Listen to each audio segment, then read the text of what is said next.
Hello students, कैसे हैं आप सब। उम्मीद करता हूं आप सभी लोग स्वस्थ होंगे, मस्त होंगे और आपकी पढ़ाई भी एकदम ज़बरदस्त तरीके से चल रही होगी। तो दोस्तों, अगर आप भी 95 प्लस का टारगेट रखते हो बोर्ड एग्ज़ाम 2025 में, तो आप इस वीडियो को कंप्लीट देखना।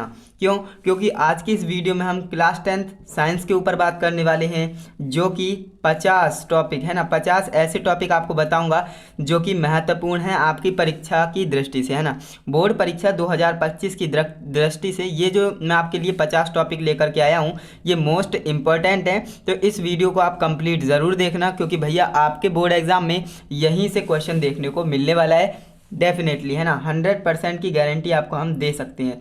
तो अगर आप ये टॉप के 50 टॉपिक्स तैयार कर लेते हो तो डेफिनेटली आप 95 प्लस का टारगेट कर पाएंगे अचीव, है ना। क्योंकि इस वीडियो को मैंने कुछ इस तरह से बनाया है, यानी कि बहुत ज़्यादा रिसर्च करने के बाद मैं जो है 50 टॉपिक को लेकर के आया हूँ। इन्हें आप अच्छे से तैयार करेंगे तो डेफिनेटली आप अच्छा स्कोर करने वाले हैं अपनी बोर्ड परीक्षा में। तो चलिए दोस्तों, बिना टाइम वेस्ट किए वीडियो शुरू करते हैं। तो दोस्तों, जैसा कि आप जानते हो भाई, क्लास 10 साइंस का जो आपका पेपर है वो कब होने वाला है। तो आपका जो पेपर है वो 4 मार्च को होने वाला है ना। 4 मार्च को आपका एग्ज़ाम है और बोर्ड परीक्षा 2025 में। तो अब हम देख लेते हैं 2025 बोर्ड एग्जाम के लिए क्या क्या टॉपिक मोस्ट इम्पॉर्टेंट होने वाले हैं, है ना। तो यहाँ पर आप देखेंगे आपका जो फर्स्ट टॉपिक है ना, टॉप के 50 टॉपिक बताएंगे। तो फटाफट से बताते हुए चल रहे हैं। सबसे पहले हम देखेंगे केमिस्ट्री, देन इसके बाद हम देखेंगे जो आपकी बायो है, एंड इसके बाद हम देखेंगे फिजिक्स, है ना। देखिए, पहली जो आपके केमिस्ट्री में चैप्टर होता है ना, मोस्ट इंपॉर्टेंट है उससे टॉपिक, जो कि है संयोजन तथा वियोजन अभिक्रियाएं, है ना। ये दोनों अभिक्रियाओं को आप अच्छे से तैयार करेंगे, क्योंकि ये दोनों अभिक्रियाएं बहुत ज़्यादा पूछी जाने वाली अभिक्रियाएं हैं। इनकी आपको रिएक्शन भी पता होनी चाहिए कि संयोजन अभिक्रिया किसे कहते हैं, इसकी रिएक्शन क्या होती है, और वियोजन अभिक्रिया किसे कहते हैं और इसकी रिएक्शन कैसे होती है, ये आपको पता होना चाहिए। क्योंकि भैया VIMP टॉपिक है और ये लगभग हर बार पूछा ही जाता है, तो इसे आप अच्छे से तैयार करेंगे। एंड इसके बाद जो हमारा दूसरा नंबर टॉपिक है मोस्ट इम्पोर्टेंट, जो कि है ऊष्मा क्षेपी तथा ऊष्मा शोषी अभिक्रियाएं, है ना। ये मोस्ट इम्पोर्टेंट टॉपिक हो जाता है, क्योंकि ये भी बहुत ज़्यादा पूछे जाने वाला टॉपिक है ना। तो मोस्ट इम्पोर्टेंट की कैटेगरी में आता है ये भी। ऊष्मा क्षेपी तथा ऊष्मा शोषी अभिक्रियाएं, आपको इन्हें अच्छे से तैयार करना है, क्योंकि ये जो है बोर्ड एग्जाम 2025 के लिए मोस्ट इम्पॉर्टेंट होने वाली हैं। एंड इसके बाद जो आपका तीसरा नंबर टॉपिक है, जो कि मोस्ट इम्पॉर्टेंट है, रासायनिक समीकरण संतुलित करना, है ना। ये तो आपको आता ही होगा। रासायनिक समीकरण, जो केमिकल रिएक्शंस होती हैं, उनको बैलेंस करना तो आपको आता ही होगा, है ना। तो ये भी आपसे क्वेश्चन पूछ सकते हैं 1 से 2 नंबर में, तो इसे भी आप देख लेना, अच्छे से तैयार रखना इस टॉपिक को।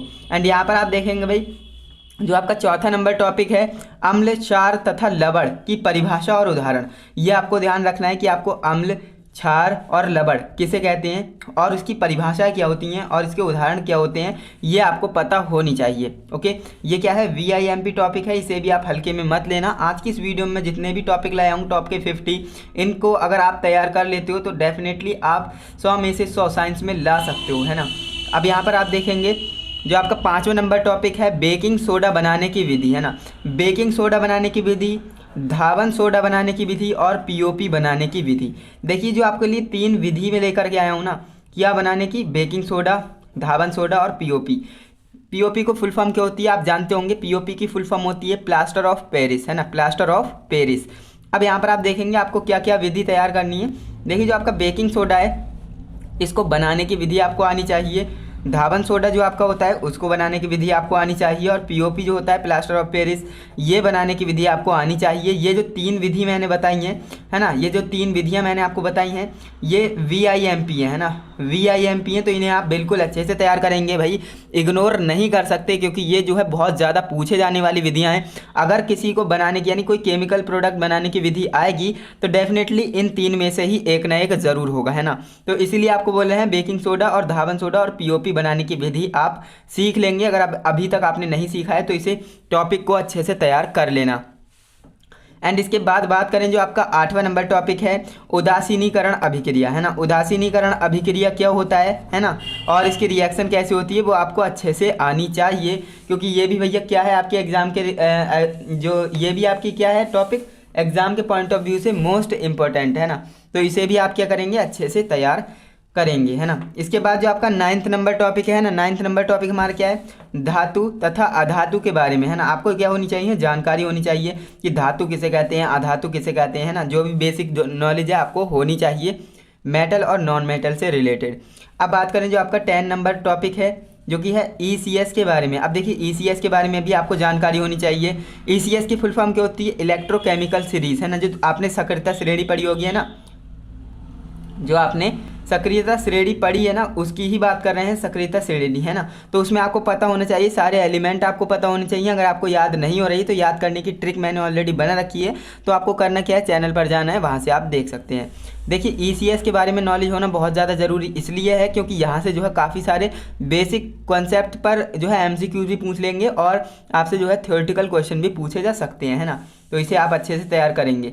एंड इसके बाद जो आपका 11वां नंबर टॉपिक है जो कि मोस्ट इंपॉर्टेंट है, संतृप्त तथा असंतृप्त हाइड्रोकार्बन, है ना। आप जानते हैं भाई सैचुरेटेड और अनसैचुरेटेड हाइड्रोकार्बन क्या होते हैं, इनके बारे में आपको अच्छे से पढ़ना है क्योंकि ये जो है क्लास 10th के लिए जो आपकी साइंस है इसमें जो है मोस्ट इंपॉर्टेंट टॉपिक माना जाता है और ये जो है बोर्ड एग्जाम 2025 के लिए बहुत ज़्यादा इंपॉर्टेंट होने वाला है ना। ये पूछ लेगा कि संतृप्त हाइड्रोकार्बन क्या होते हैं और असंतृप्त हाइड्रोकार्बन क्या होते हैं, तो इस तरह से क्वेश्चन पूछ लेगा। तो आपको करना क्या है, इन्हें अच्छे से तैयार करना है क्योंकि भैया मोस्ट इंपॉर्टेंट टॉपिक है आपकी परीक्षा की दृष्टि से। अब बात करते हैं जो आपका 12वां नंबर टॉपिक है ना, IUPAC नामकरण। भाई ये टॉपिक तो एक ऐसा टॉपिक है जो लगभग आप 100%, है ना, 100% पूछे जाने वाला टॉपिक है। IUPAC नामकरण आपको अच्छे से आना चाहिए। ये मैं बार बार कह रहा हूँ, अगर आपने IUPAC नॉमेनक्लेचर नहीं सीखा है तो फटाफट से सीख लो क्योंकि ये आपके बिल्कुल फिक्स नंबर होते हैं ना। ये आपके क्या होते हैं, फिक्स नंबर होते हैं। 1 से 2 कंपाउंड जरूर आता है जिसका कि IUPAC नाम आपसे पूछेगा कि इसका IUPAC नाम क्या होगा। तो बेसिक कंपाउंड पूछेगा, ज़्यादा बड़े कंपाउंड नहीं पूछेगा। तो आपको करना क्या है, बेसिक नॉलेज अच्छे से होनी चाहिए और मैं तो कहूँगा कि आपको IUPAC नामकरण अच्छे से आना ही चाहिए क्योंकि अभी आप क्या है, क्लास 10th में है, आगे जाएंगे आप 11th में, है ना, आगे जाएंगे आप 12th में। तो भैया IUPAC नामकरण एक ऐसा टॉपिक है जो कि आपका पीछा छोड़ेगा ही नहीं, है ना। 10th के बाद 11th में भी आपको पढ़ना है, 11th के बाद 12th में भी आपको पढ़ना है, फिर इसके बाद अगर आप कॉम्पिटिटिव में जाएंगे तो वहाँ पर भी आपको इसे पढ़ना है। तो भैया IUPAC नामकरण, IUPAC नॉमेनक्लेचर मोस्ट इंपॉर्टेंट है आपके लाइफ से रिलेटेड, है ना। तो इसे भैया अच्छे से तैयार कर ही लेंगे जब आपका लाइफ में पीछे छोड़ेगा ही नहीं, है ना। तो काफ़ी इंटरेस्टिंग टॉपिक होता है IUPAC नॉमेनक्लेचर, तो इसे आप अच्छे से पढ़ेंगे। एंड इसके बाद बात करते हैं जो हमारा 13 नंबर टॉपिक है ना। 13 नंबर टॉपिक क्या है, सजातीय श्रेणी। अब देखिए सजातीय श्रेणी और विजातीय श्रेणी दो तरह की होती हैं। तो आपको करना क्या है, सजातीय श्रेणी के बारे में अच्छे से पढ़ लेना है ना, डीप नॉलेज की आपको ले लेना है क्योंकि ये भी भैया क्या है, इंपॉर्टेंट है आपके बोर्ड एग्जाम के पॉइंट ऑफ व्यू से। एंड इसके बाद हम बात करते हैं जो हमारा 14 नंबर टॉपिक है, साबुनीकरण अभिक्रिया, है ना। साबुन बनाने की विधि भी इसे कहते हैं, साबुनीकरण अभिक्रिया। तो आपको करना क्या है भाई, साबुन बनाने की विधि आपको आनी चाहिए, यानी कि साबुनीकरण अभिक्रिया आपको अच्छे से आनी चाहिए। ओके, इसके बाद बात करते हैं जो हमारा नेक्स्ट 15 नंबर टॉपिक है, एस्टरीकरण अभिक्रिया। देखिए एस्टरीकरण अभिक्रिया काफ़ी आसान है ना, इसे आप अच्छे से सीख सकते हैं। एस्टरीकरण अभिक्रिया और साबुनीकरण अभिक्रिया, है ना, ये केमिस्ट्री में मोस्ट इंपॉर्टेंट रिएक्शन है ना। क्या है, मोस्ट इंपॉर्टेंट है। तो इन्हें आप क्या करेंगे भैया, अच्छे से तैयार करेंगे, है ना। साबुनीकरण अभिक्रिया और एस्टरीकरण अभिक्रिया इन्हें अच्छे से तैयार करेंगे क्योंकि 2025 बोर्ड एग्जाम में ये ज़रूर पूछी जाएंगी। एंड इसके बाद जो हमारा 16वां नंबर टॉपिक है जो कि मोस्ट इंपॉर्टेंट है भैया, पाचन तंत्र, है ना। अब भाई पाचन तंत्र आ गया, यानी कि हमने जो 15 टॉपिक अभी तक पढ़े हैं वो किस में है भैया, केमिस्ट्री में है ना। वो किस में है, केमिस्ट्री में है। अब यहाँ से क्या स्टार्ट होती है भैया, बायोलॉजी स्टार्ट होती है ना। बायोलॉजी में हम देख लेते हैं क्या इंपॉर्टेंट टॉपिक आपके लिए होने वाले हैं एंड क्या आपको पढ़ना है और क्या इग्नोर करना है ना। आप देखिए भाई इंपॉर्टेंट टॉपिक की बात करें तो आपका पहला होता है जो कि पाचन तंत्र, श्वसन तंत्र और उत्सर्जन तंत्र। अब आपको करना क्या है, 16, 17, 18 इनको अच्छे से समझना है। देखिए पाचन तंत्र के बारे में आपको जानकारी होनी चाहिए, प्लस आपको इसका चित्र भी बनाना आना चाहिए, है ना। श्वसन तंत्र के बारे में आपको जानकारी होनी चाहिए, प्लस आपको इसका भी चित्र बनाना आना चाहिए। उत्सर्जन तंत्र के बारे में आपको जानकारी होनी चाहिए, इसका भी आपको चित्र बनाना आना चाहिए। मैंने क्यों बताया, क्योंकि देखिए ये जो 3 आप टॉपिक देख रहे हैं ना, ये 3 टॉपिक ऐसे हैं भैया, चित्र इनमें ज़रूर पूछा जाएगा, है ना। अगर ये आएगा तो बड़े नंबर में आया ना, 5 से ऊपर आएगा तो ये जो है चित्र मांगेगा, यानी कि चित्र के थ्रू ये क्वेश्चन आएगा कि उत्सर्जन तंत्र क्या होता है, चित्रात्मक चित्र बनाकर उल्लेख कीजिए। इस तरह से जो क्वेश्चन पूछा जाता है। तो आपको करना क्या है, पाचन तंत्र को अच्छे से पढ़ना है, इसका चित्र भी आपको बनाना आना चाहिए ना बिना देखे। और श्वसन तंत्र क्या होता है इसकी जानकारी अच्छे से होनी चाहिए और इसका चित्र भी आप बनाना सीख सकते हैं। और उत्सर्जन तंत्र और इसका चित्र आप बनाना सीख सकते हैं, क्योंकि भाई ये मोस्ट इंपॉर्टेंट 3 तो टॉपिक हो जाते हैं जो आपकी बायोलॉजी है ना, तो इसे आप अच्छे से तैयार करेंगे। क्योंकि बायो है और चित्र ना पूछा जाए ऐसा तो पॉसिबल नहीं है ना, तो बायो में चित्र ज़्यादातर पूछे ही जाते हैं। तो आपको करना क्या है, इन 3 चित्रों को अच्छे से रेडी कर लेना है। एंड इसके बाद बात करें जो हमारा 19 नंबर टॉपिक है ना, 19 नंबर टॉपिक क्या है, लैंगिक जनन है ना। लैंगिक जनन क्या होता है ना, तो इसे आपको अच्छे से पढ़ना है। प्लस जो आपका अलैंगिक जनन होता है इसको भी आपको अच्छे से पढ़ना है। लैंगिक जनन और अलैंगिक जनन ये भी क्या है भैया, VIMP टॉपिक है आपके बोर्ड एग्जाम के पॉइंट ऑफ व्यू से, तो इसे आप अच्छे से तैयार करेंगे। एंड इसके बाद जो 21 नंबर पे टॉपिक आपका क्या है, परागण। तो परागण भी क्या है भैया, इंपॉर्टेंट टॉपिक है, तो इसे भी आप अच्छे से तैयार करेंगे। परागण क्या होता है ना, तो इसके बारे में आप जो है अच्छे से पढ़ लेंगे। तो अभी तक देखिए हमने जो है 21 टॉपिक को कवर किया है, जबकि आज की इस वीडियो में आपको 50 टॉपिक बताने वाला हूँ है ना। तो आपको करना क्या है, अभी आपको वीडियो कंटिन्यू देखते रहना है। अब यहाँ पर आप देखेंगे, इसके बाद जो हम 22 नंबर टॉपिक पर आ जाते हैं। 22 नंबर जो हमारा टॉपिक है पुष्प की संरचना है ना, पुष्प की संरचना। अब पुष्प की संरचना आपको बनाना आना चाहिए, चित्र है ना, और इसकी जो है आपको जानकारी होनी चाहिए, क्योंकि इंपॉर्टेंट टॉपिक है आपके बोर्ड एग्जाम के पॉइंट ऑफ व्यू से।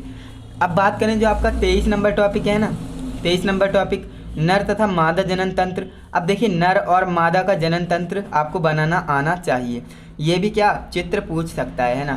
तो आपको करना क्या है, इसे भी तैयार करना है, बोर्ड परीक्षा 2025 के लिए मोस्ट इंपॉर्टेंट है। नर तथा मादा जनन तंत्र आपको बनाना आना चाहिए है ना। एंड इसके बाद जो आपका 24 नंबर टॉपिक है, DNA और RNA में अंतर। देखिए अंतर अगर पूछेगा ना तो DNA और RNA में ज़रूर पूछेगा, क्योंकि ये क्या है, फेमस आपका टॉपिक है ना, तो वेरी इंपॉर्टेंट है, इसे आप अच्छे से तैयार करेंगे। भाई DNA क्या होता है, RNA क्या होता है, तो इसे आप अच्छे से तैयार करेंगे और इसके अंतर आप अच्छे से तैयार करेंगे। इसकी फुल फॉर्म क्या होती है तो आप जानते होंगे, डीऑक्सी राइबो न्यूक्लिक एसिड और राइबो न्यूक्लिक एसिड है ना। तो इन्हें आपको करना क्या है, अच्छे से तैयार करना है, क्योंकि भैया अंतर आएगा तो DNA और RNA पर ज़्यादा चांसेस होते हैं आने के है ना। इसके बाद जो हमारा 25 नंबर टॉपिक है, जो कि है मेंडल के अनुवांशिकता का नियम है ना। मेंडल ने जो अनुवांशिकता का नियम दिया था वो आपको अच्छे से पता होना चाहिए। मेंडल के अनुवांशिकता का नियम आपको अच्छे से आना चाहिए और इसे आपको अच्छे से तैयार करना है। इसके बाद जो आपका 26 नंबर टॉपिक है, एक संकर तथा द्विसंकर संकरण क्या होता है, इसकी जानकारी आपको अच्छे से होनी चाहिए। तो वही मोस्ट इंपॉर्टेंट टॉपिक है बोर्ड एग्जाम 2025 के पॉइंट ऑफ व्यू से। तो आपको करना क्या है, देखिए मेंडल के अनुवांशिकता के जो नियम है, 3 नियम दिए थे, तो आपको करना क्या है, सारे के सारे अच्छे से तैयार करने हैं। एंड जो आपका एक संकर और द्विसंकर संकरण होता है ना, जो आपका हाइब्रिडाइजेशन होता है, तो उन्हें आपको अच्छे से पढ़ लेना है। ओके, जो आपका 27 नंबर पे टॉपिक है, लिंग निर्धारण की प्रक्रिया है ना। लिंग निर्धारण की प्रक्रिया, इसे भी आपको अच्छे से तैयार करना है, ये भी आपका क्या है, इंपॉर्टेंट टॉपिक है। एंड इसके बाद जो आपका 28 नंबर पे टॉपिक है ना, मानव मस्तिष्क।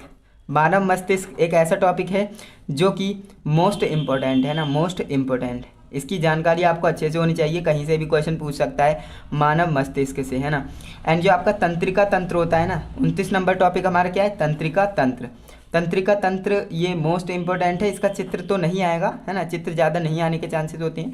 तो आपको करना क्या है, इसकी नॉलेज ले लेना है अच्छे से है ना, क्योंकि भैया इंपॉर्टेंट टॉपिक है और इसको आपको अच्छे से तैयार कर लेना है। ओके, एंड इसके बाद जो हमारा 30 नंबर टॉपिक है, 30 नंबर टॉपिक क्या है, प्रकाश का परावर्तन। प्रकाश का परावर्तन बहुत ज़्यादा पूछा जाने वाला टॉपिक है, तो इसे भी आप क्या करेंगे भैया, अच्छे से तैयार कर लेंगे। प्रकाश का परावर्तन क्या होता है, इसके नियम क्या होते हैं, वो आपको अच्छे से तैयार होंगे ही, ऐसा मेरा मानना है, क्योंकि बहुत ही आसान टॉपिक है और आपने पढ़ लिया होगा। ध्यान देंगे यहाँ तक है ना, यहाँ तक जो हमारी बायो है वो एंड हो जाती है, बायोलॉजी है ना। बायोलॉजी में से इतने ही थे इंपॉर्टेंट टॉपिक। एंड अब आ जाती है यहाँ से फिजिक्स है ना, फिजिक्स। और फिजिक्स से ही भैया काफ़ी स्टूडेंट्स को डर लगता है, तो चलिए आपका डर जो है जड़ से ख़त्म कर देते हैं, क्योंकि भैया मोस्ट इंपॉर्टेंट टॉपिक आपको बताएंगे और यही जो है आपके बोर्ड एग्जाम में आएंगे। देखना एक आप बात याद रखना, पढ़ेंगे वही जो आपके एग्जाम में आए है ना। तो यहाँ पर आप देखेंगे प्रकाश का परावर्तन आपने आता ही होगा, इसके नियम भी आपको पता होंगे, 2 नियम थे। एंड इसके बाद जो आपका 21 नंबर टॉपिक है ना, मोस्ट इम्पोर्टेंट। मोस्ट इंपॉर्टेंट क्यों कह रहा हूँ, क्योंकि देखिए यहाँ से जो है प्रतिबिंब बनाने की स्थितियाँ ज़रूर पूछी जाती हैं ना। अवतल और उत्तल दर्पण से प्रतिबिंब बनना है ना, ये आपसे पूछेगा कि उत्तल और अवतल। देखिए एक्चुअल में जो आपका 31 नंबर टॉपिक है, इसमें 2 टॉपिक कवर हैं, अवतल दर्पण से प्रतिबिंब का बनना और उत्तल दर्पण से प्रतिबिंब का बनना, है ना। तो आपको करना क्या है, इन्हें अच्छे से तैयार करना है ना, क्योंकि भैया यहाँ से क्वेश्चन जरूर आएगा और बड़े नंबर में आएगा। एंड इसके बाद जो हमारा नेक्स्ट टॉपिक है 32 नंबर पे, प्रकाश का अपवर्तन, है ना। प्रकाश का परावर्तन और उसके नियम आप जानते होंगे, और प्रकाश का परावर्तन और उसके नियम भी आप जानते होंगे, है ना। इसमें कोई दो राय नहीं, क्योंकि काफ़ी इजी टॉपिक है, इन्हें आपने अच्छे से कवर कर ही लिया होगा। एंड इसके बाद जो आपका 33 नंबर टॉपिक है ना, लेंस से संबंधित, जो आपका लेंस से प्रतिबिंब का बनना, है ना। ध्यान देंगे, उत्तल और अवतल दर्पण से तो प्रतिबिंब का बनना पूछेगा, लेकिन लेंस से भी आपसे पूछ लेगा कि प्रतिबिंब का बनना, है ना। तो ये क्या है भैया, बड़े नंबर वाले टॉपिक है ना, बड़े नंबर वाले टॉपिक है, तो इन्हें आपको अच्छे से तैयार करना है। इंपॉर्टेंट तो है ही, सारे के सारे टॉपिक इंपॉर्टेंट है जो मैं आपको 50 बता रहा हूँ, लेकिन जो बड़े नंबर में आते हैं वो मैं आपको बताते चल रहा हूँ कि अवतल और उत्तल दर्पण से प्रतिबिंब का बनना पूछेगा तो बड़े नंबर में पूछेगा, और जो उत्तल लेंस से प्रतिबिंब का बनना पूछेगा तो ये भी भाई बड़े नंबर में ही पूछेगा, है ना। लेंस कोई भी हो सकता है, उत्तल अवतल, है ना। इसके बाद जो हमारा 34 नंबर टॉपिक है, लेंस की क्षमता, है ना। लेंस की क्षमता भी पूछ सकता है, और इसमें जो है आपका एक फॉर्मूला होता है, उससे रिलेटेड क्या पूछ सकता है भाई, न्यूमेरिकल, है ना।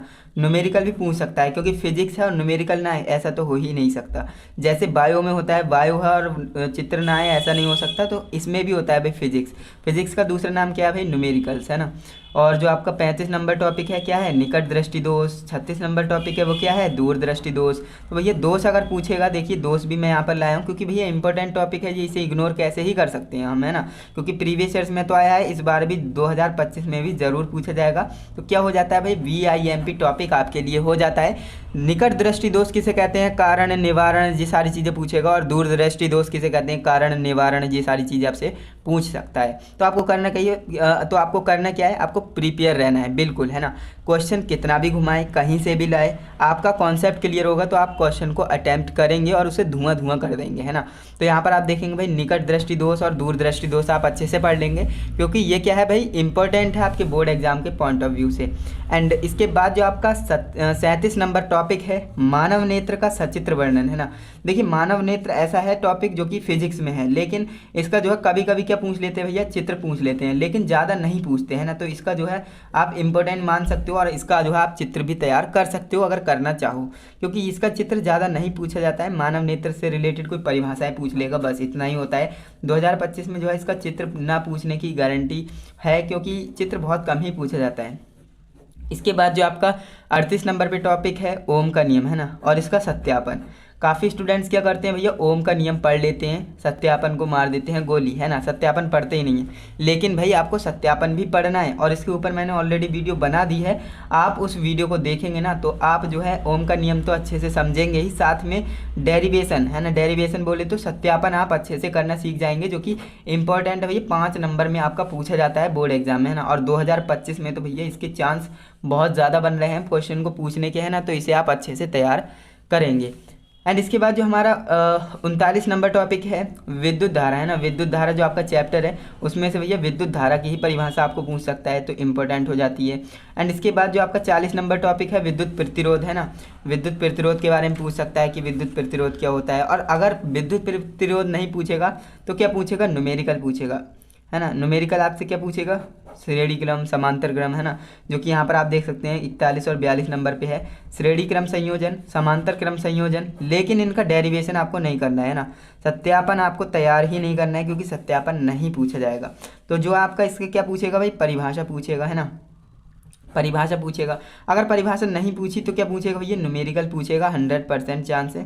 तो इसलिए आपको करना क्या है, इसकी परिभाषा तैयार करनी है, और एक फॉर्मूला होता है उसे ध्यान में रखना है। क्यों, क्योंकि न्यूमेरिकल अगर तभी सॉल्व कर पाएंगे भाई जब आपको फॉर्मूला पता होगा। तो श्रेणी क्रम और समांतर क्रम का आपको क्या रखना है याद, फॉर्मूला, है ना, फॉर्मूला आपको याद रखना है। एंड इसके बाद जो 43 नंबर पे आपका टॉपिक है क्या है, चुंबकीय बल रेखा, है ना। चुंबकीय बल रेखाएं क्या होती हैं, इनके बारे में आपको अच्छे से जानकारी होनी चाहिए, क्योंकि ये भी आपका क्या है, बोर्ड एग्जाम 2025 के लिए मोस्ट इंपॉर्टेंट टॉपिक हो जाता है ना। तो इसे भी आप अच्छे से तैयार करेंगे।